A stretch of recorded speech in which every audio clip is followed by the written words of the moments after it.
My name is Cornelius and welcome to Transylvania Night Show. It is a place that we can get away. It's a place that we can discuss things and a place where we can share ideas, ideals. We talk with people from all over the world, and if we've got you, we've got just everybody. From beautiful city of Brașov, Romania to the world, Transylvania Night Show. All right, ladies and gents, here we are back at Transylvania Night Show with a special guest from Ireland, Jason Figgis. Jason is a film director and an amazing man, and he's got so many amazing stories to say. I know that I repeat this word amazing a lot, but I feel good. So, Jason, welcome to Transylvania Night Show. How are you, sir? I'm good, and thank you for having me on, Corneliu. See, I won't call you Cornelius, I call you your real name, Corneliu. Corneliu or Cornelius. Jason, it's an honor, and your story, it's to tell, because people around the world will resonate with your way of saying the things that you saw in your life. So tell me some things about Dublin, and tell me some things about the way you become a film director. Well, I think how I started, or how my interest started, was my father used to buy a book called Photoplay magazine. And Photoplay magazine was a very famous, I can't remember whether it was English or American, but it gave you an idea of all the new movies that were coming out. It would show retrospectives on some of the classic movies. And it just had this glossy feel to it, that it was something important. Of all the magazines that he had, that felt like the one that you needed to really sit down with and carefully turn the pages and absorb everything that was in there. So I started doing that as a kid. My father would read it first, and then he'd leave it in his room, and I'd go in and I'd leaf through it, and I was looking at all these amazing actors like Paul Newman and Robert Redford and Burt Lancaster and Burt Reynolds and all these. Robert, one of my favorites, and I just thought, wow, this is amazing. This is like a rarefied world in which I discovered later on, of course, that the stars were created by the studios and given a fictitious kind of mysterious background, whereas it was nothing like their real lives. But because the studios controlled the environment of the actors so strictly, it created a magical world. I think that it's almost, I kind of prefer that world, where they controlled all of that, than the world that we have now, where everything is spat at you, all the bad stuff and the good stuff at the same time. You feel now as though movie stars could be the person living next door to you. I think in a way they're too attainable, and it removes some of the gloss and the mystery and the kind of the fantasy of the movie world.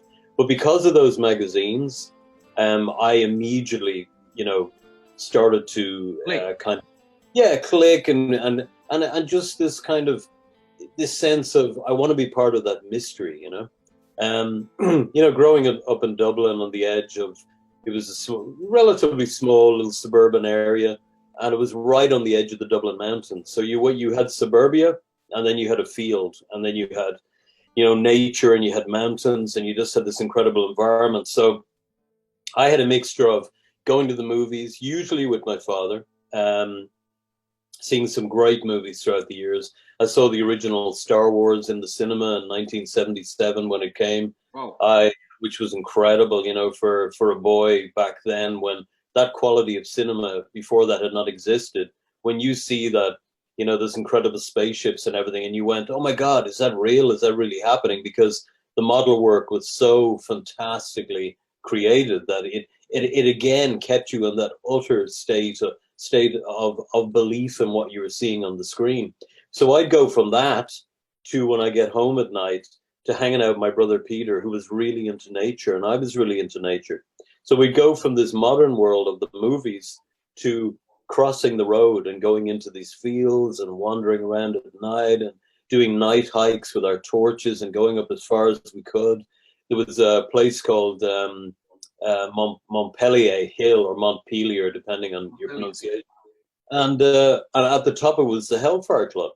So you had, not only were we, between those two worlds of a very modern world of movies, and this incredible world of nature and nightlife, but at the top of that little hill, which looked right into our bedroom, was a notorious ruined house called the Hellfire Club, you know, where all sorts of crazy shit went on. So it just fueled the imagination, you know. I remember one particular, and I wrote this in a foreword for a book actually. On one particular occasion, my brother and I, it was a cold winter's night. One of the fields next to us was absolutely frozen solid. It had really bad flooding, and it was frozen solid. And all the local kids and the scouts and the cubs would go out there, and they would get on the ice and they would skate around and have a great time, you know, playing ice hockey and stuff. So one night, my brother and I went out there, and we decided we were going to do a bit of animal spotting and see what we could see. And we hid in the bushes, and there was a full moon, and the full moon was shining down on the frozen lake. And suddenly 2 foxes walked out onto the frozen lake, and they stood up on their hind legs, and they held front paws, and they danced in a circle under the moonlight, chattering their jaws like this. And I always say to my brother over the years, I say, what did we see that night? And he describes in exact detail. Because, you know, as the years go by, you start doubting your memory. Yeah. And you wonder, was that something I saw in a movie and then I projected into real life? But the fact that I saw it with my brother Peter, who's incredibly reliable, he couldn't lie to save his life. You know, he's just a very reliable person, you know. He describes in detail exactly what we saw. So he's my co-conspirator in all these nighttime kind of adventures that we used to have in the fields, you know, beside my parents' house. So there you go. Jason, yes. What I want to say is that I had the same of growing up, because I'm from Transylvania, Romania, and we are full of legends as well. Yeah, absolutely. And I'm a film producer as well. So when I look back in time, my favorite stuff is the classic stuff, you know, because I'm always into Bertolucci and Truffaut, you know, the Italian, the French director as well. And I like the classics, and I like good cinematography, and I like a good story. I like twists. I like suspense. I like all this kind of stuff. So Transylvania and Ireland are very similar because are full of legends, castles, and myths and stuff like that. So I can resonate with your story because I was living in a kind of a dream as well in a small village in Transylvania when I grew up, and was fantastic. What I want to ask you, Jason, I know that you are into the mystery filmmaking, and I know you are part of the horror stories and part of the mystery stories, ghost stories. How did you end up doing this kind of films?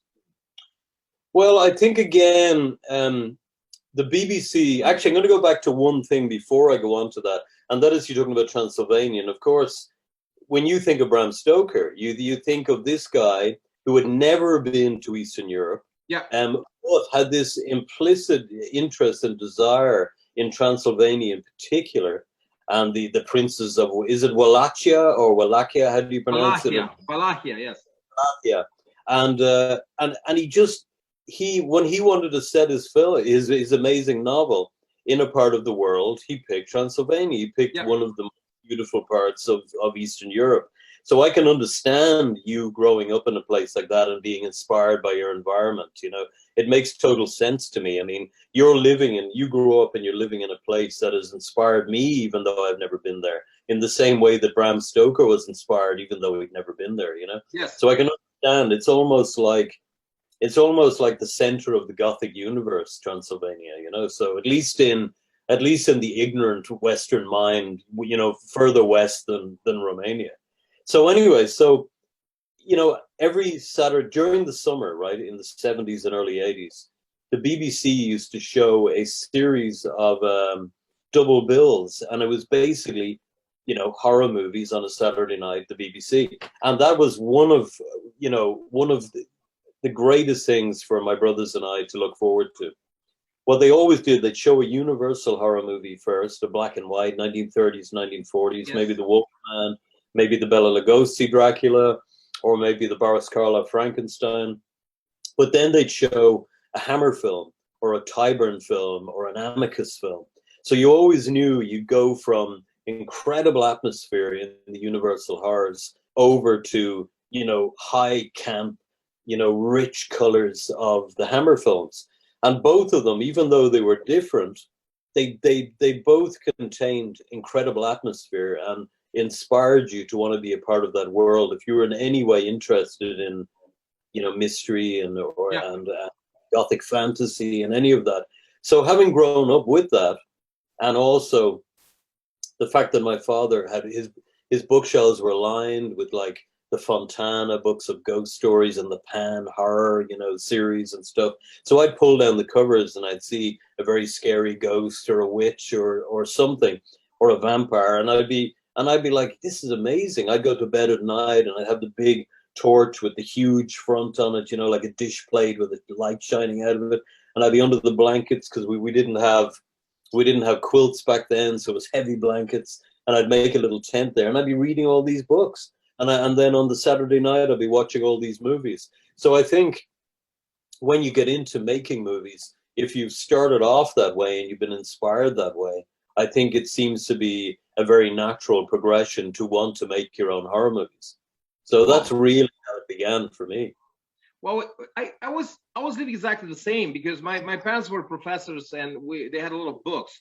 And we used to read all the classics. We started with Dickens and the Russian classics, with Dostoevsky and all those guys. So we were saying the same thing. We had even a candle. We were reading at the candle, and with a flashlight under the blanket as well.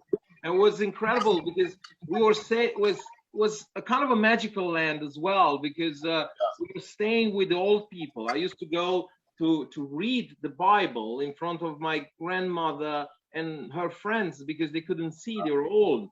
So Cornelius, come and please read from the Bible, And I was staying with the Bible in front of them, and I started to read, and I was into the performing arts then too. I liked, to make it kind of a scene. I was making up things. I was saying Moses went up the mountain and says, "You are a bunch of sinners, all of you, and you're gonna go straight to hell."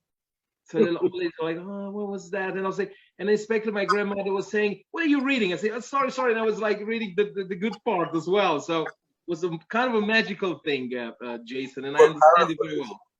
You were paraphrasing the Bible. I like it. Yeah, that's what I was doing. Yes. So it was fantastic. But listen, Jason, I always loved Ireland. So right. I grew up with Irish culture, and I love the music. I mean, it started with Thin Lizzy and all the way to U2 and stuff like that. And I love the Commitments. Commitments is one of my favorite films. Yeah. I mean, It's fantastic. And a lot of great Irish writers like, James Joyce, Ulysses. I remember it's a very hard, heavy book, but I had to read. I read that book because we had to do it in the school. Yes. And I liked very much, of course, the whole horror stories, all the stories from Ireland. Tell me how it's Ireland doing right now, start with movies and stuff like that. How is the business right now? Okay, well, before I tell you that, I'm going to go back to a couple of comments you made. You mentioned Thin Lizzy, you mentioned U2, and then you mentioned Commitments. So I've got a tiny story about each one of those, right? Okay. Thin Lizzy, Phil Lynott, was in school with my aunt. Was in school with my aunt, and they were in the same class. Yeah, oh my God. They were in the same school. U2, I came home from school one day, and Bono and the Edge were sitting in my kitchen with my brother, drinking, let's just say, tea. They were drinking tea, and I was kind of like, at the time, U2 were an up and coming band. They weren't the massive, world, conquering hit that they are now.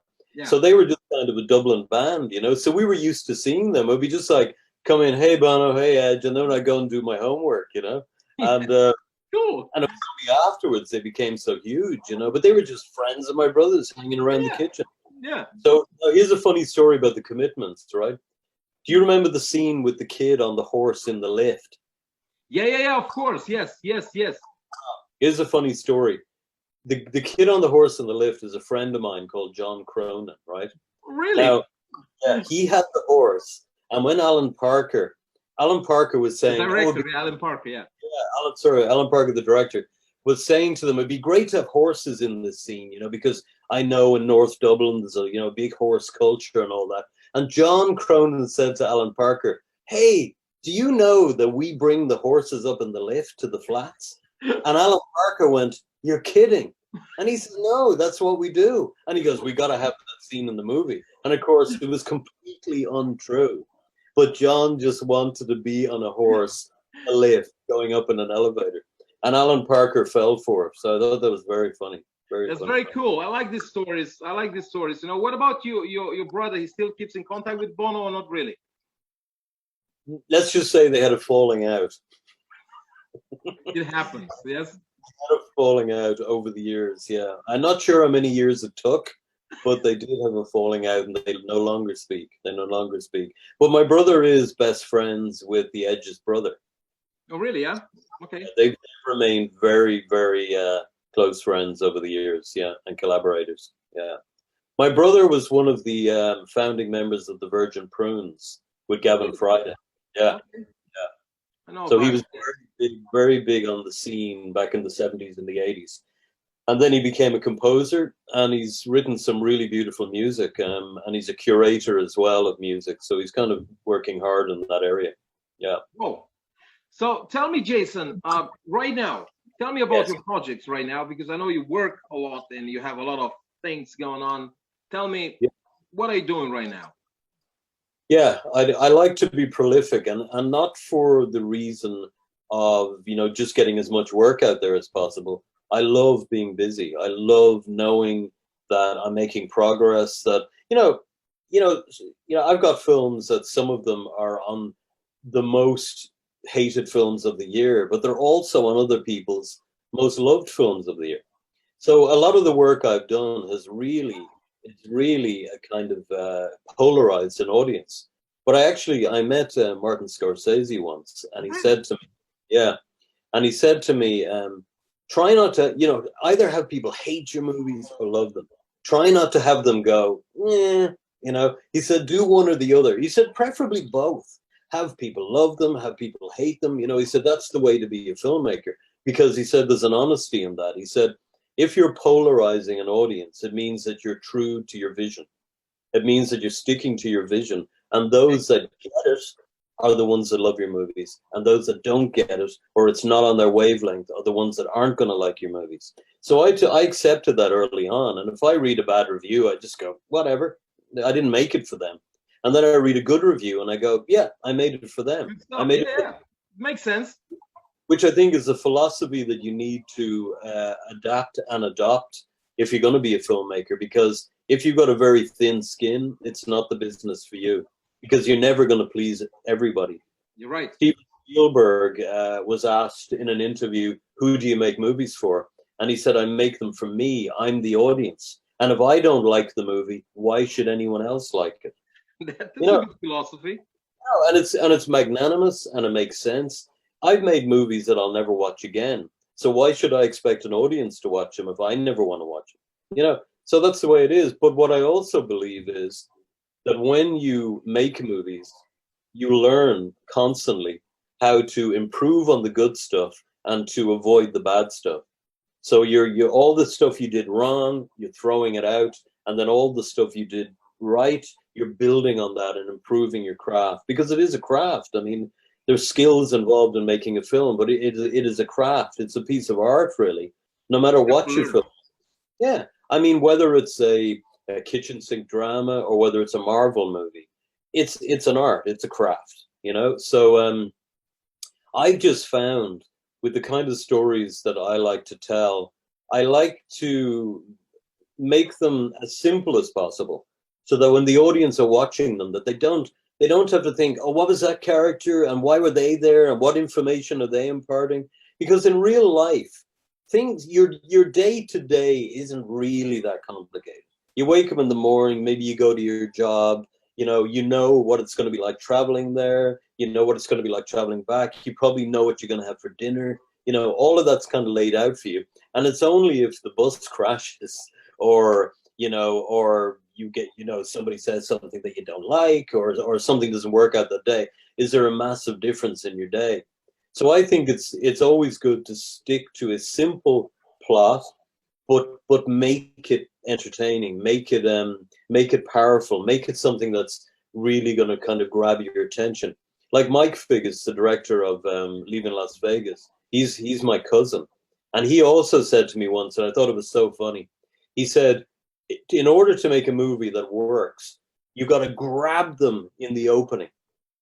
And then he said you can bore the crap out of them for an hour, but if you blow their minds at the end of the movie, even though you've had a boring middle section, they'll go out of the movie thinking they've seen an amazing film because they remember that you grabbed them at the beginning, and then they remember that you blew their minds at the end.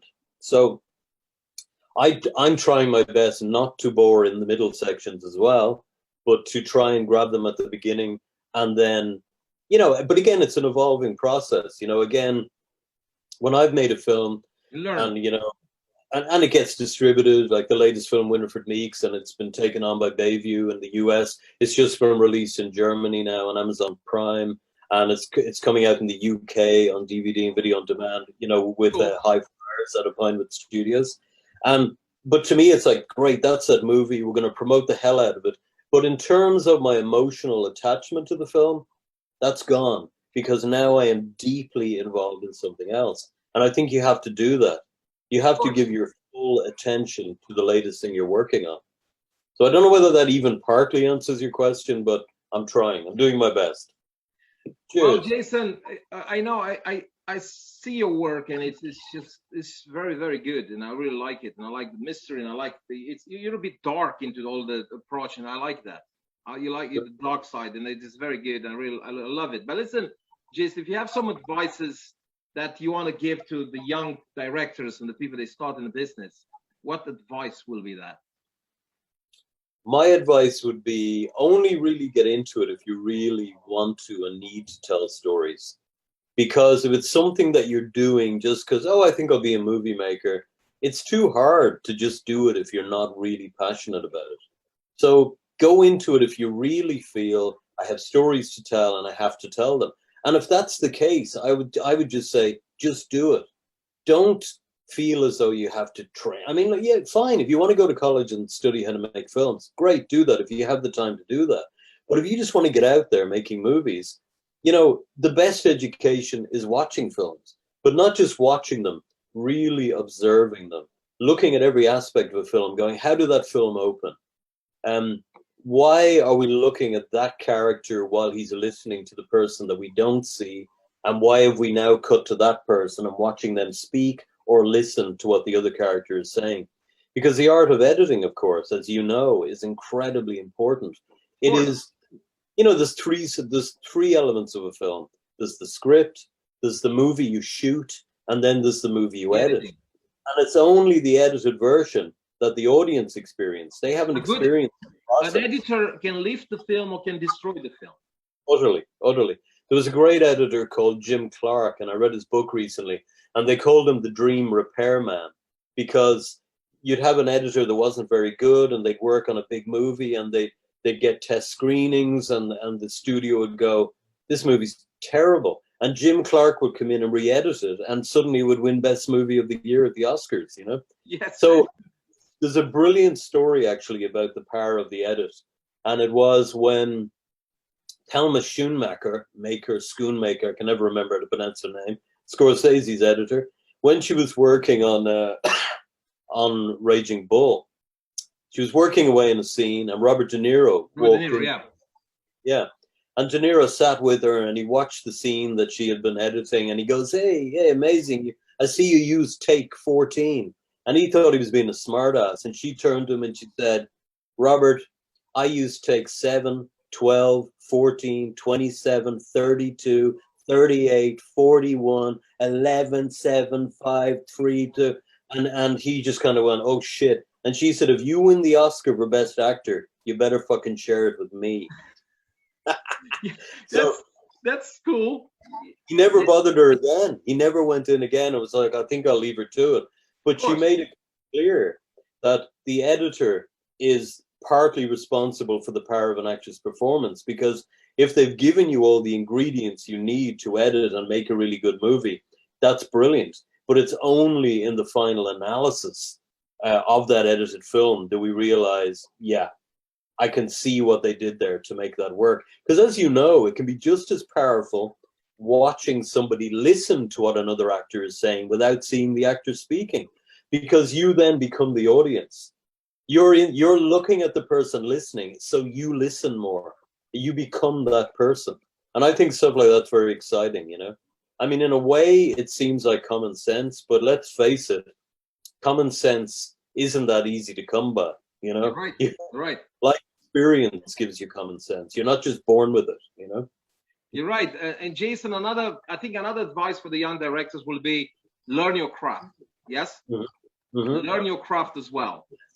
Because that's very important. If you start being a camera guy, and it's better because you understand, you know, the whole equipment and stuff. And if you learn your craft, you can become a good director. Yes.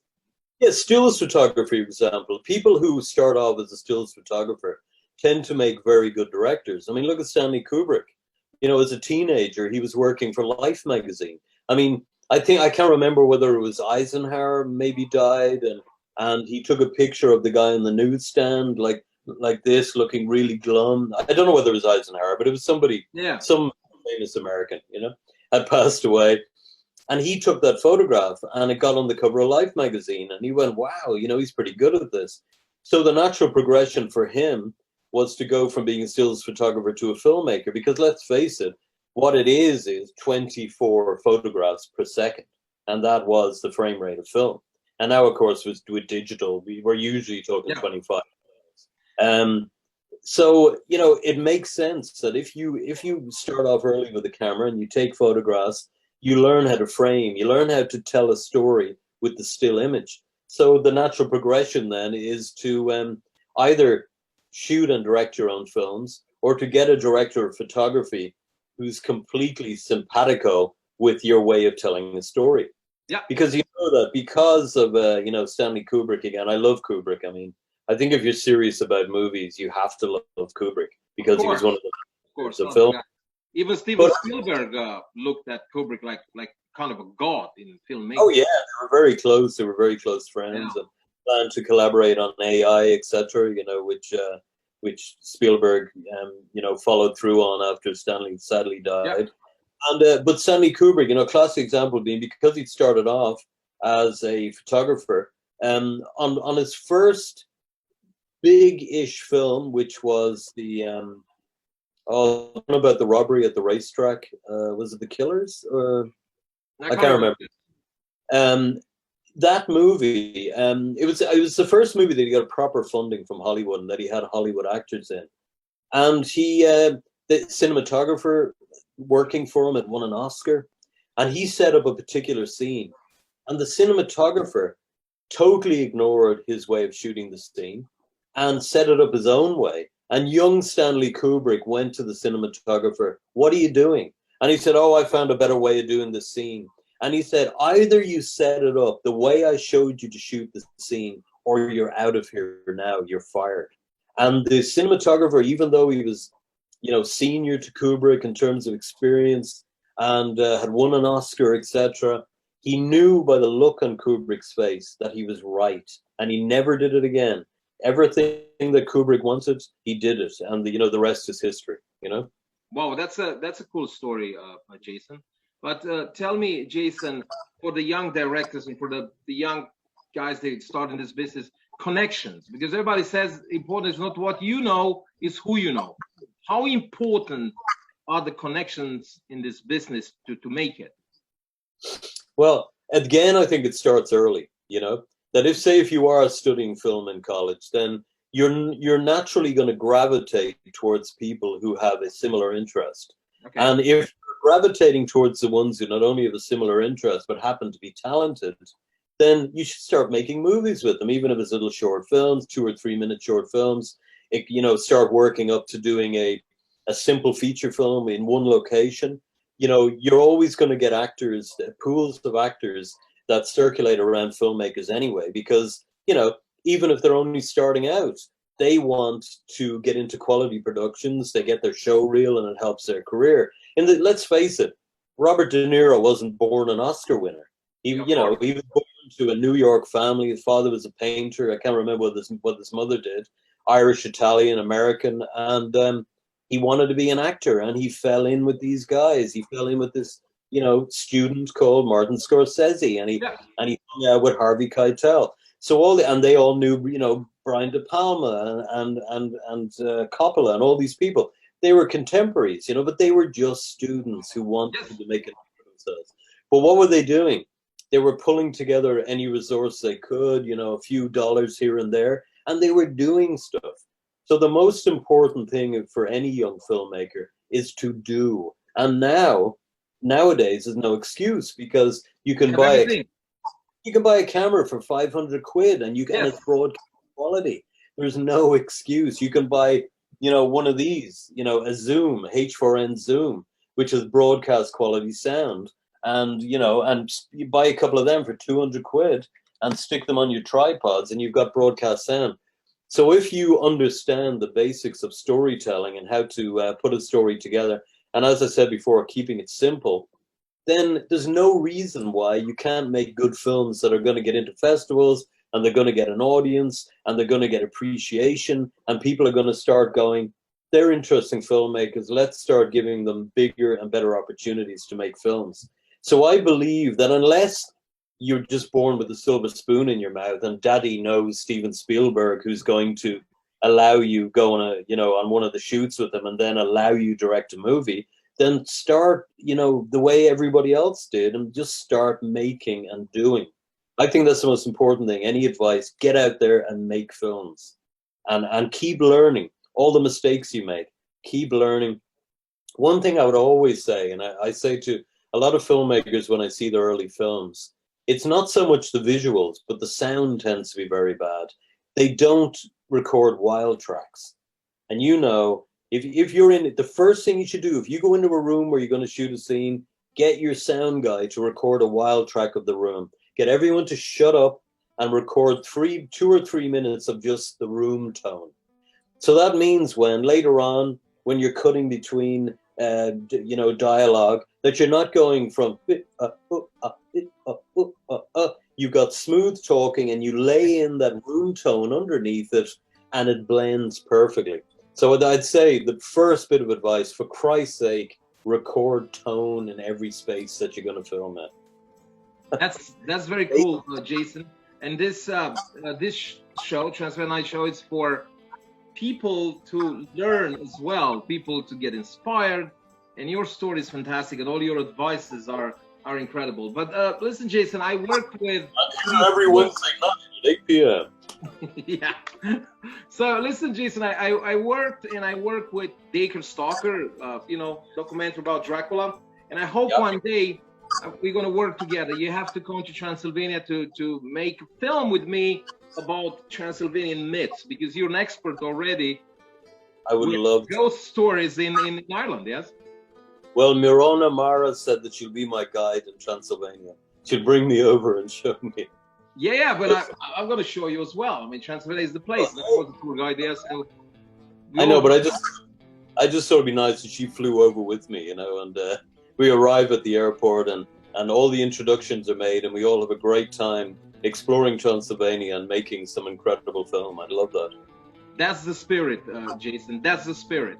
And listen, Jason, now in the end of our amazing talk, please tell me if people want to find your work and to see you, Jason Figgis, yes? They look on the internet, where they find you? If somebody from Sydney or from Hong Kong or from Buenos Aires, Argentina wants to find Jason Figgis, where? Well, I think, for example, if they go on Wikipedia, the update on Wikipedia has every film. Yeah. Wikipedia, yeah. So it's just Jason Figgis Wikipedia. It's got every film I've ever made, and every film I've ever made has been released. So they're all either on DVD or they're on video on demand. They're on a lot of anthologies, with people like Tony Newton and Vesper Pictures and Troma releasing and Wild Eye releasing and Amazon Prime and MVD Entertainment. They're everywhere. Everything I've done has been released, so I'm pretty easy to find. And you'll find the good reviews and you'll find the bad reviews. So, ladies and gents around the world, Jason Figgis from Ireland, an amazing director and a great guy. Check him out. And Jason, thank you very much for the presence in our show, Transylvania Night Show, and I hope to see you soon in Ireland or in Romania. Well, it's an absolute pleasure, and thank you for inviting me on. Respect, Jason. Respect. Thank you. Back at you.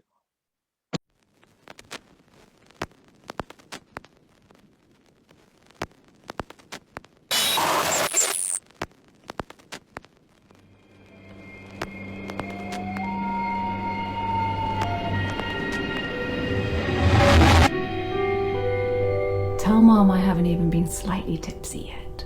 I'll do that, love. I think this house is haunted, Dad.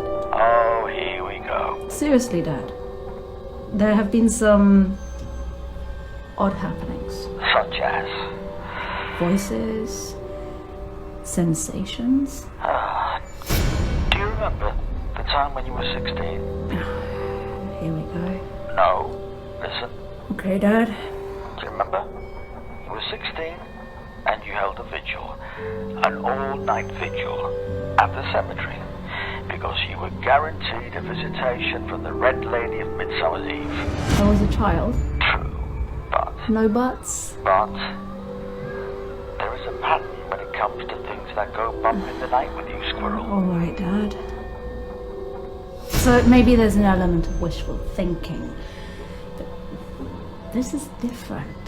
It's different. Love, look, I have to bring your mother tea and hot water bowl, so I better sign off. You know the score.